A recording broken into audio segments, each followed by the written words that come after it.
بسم اللہ الرحمن الرحیم۔ حق ٹی وی کے صارفین السلام علیکم۔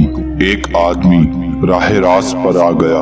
ایک مرتبہ کا ذکر ہے کہ حضرت حسن بصری رحمت اللہ علیہ اپنے شاگردوں کے ہمراہ کہیں تشریف لے جا رہے تھے کہ آپ نے راستے میں ایک امیر آدمی کو دیکھا جو اپنے غلاموں کے ساتھ گھوڑے پر سوار انتہائی فاخرانہ لباس پہنے ہوئے چلا جا رہا تھا۔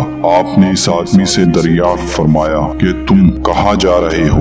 امیر آدمی نے جواب دیا کہ میں بادشاہ کے دربار میں جا رہا ہوں۔ حضرت حسن بصری رحمت اللہ علیہ نے ارشاد فرمایا کہ تم نے اس قدر قیمتی اور خوبصورت لباس پہن رکھا ہے اور لباس کی خوشبوئیں بھی لگائے رکھی ہیں، تم اس شان و شوکت کے ساتھ بادشاہ کے دربار میں جا رہے ہو، اس بات کا تم نے پورا خیال رکھا ہے کہ کہیں تمہیں بادشاہ کے دربار میں شرمندگی کا سامنا نہ کرنا پڑے؟ حالانکہ حقیقت یہ ہے کہ بادشاہ کے دربار والے بھی تمہاری ہی طرح انسان ہیں۔ اب تم خود ہی سوچو کہ کل قیامت کے دن اللہ پاک کے دربار میں جہاں پر بڑے بڑے جلیل و قدیر انبیاء کرام، عظیم و مرتبہ باگزیر ہستیاں موجود ہوں گی، تم اپنے گناہوں کی گندگی کی وجہ سے شرمندہ نہ ہوگے؟ حسن بصری رحمت اللہ علیہ کی بات سن کر وہ امیر آدمی بڑا متاثر ہوا اور سوچ میں پڑ گیا۔ آپ نے اسے سوچ میں پڑے دیکھا تو فرمایا،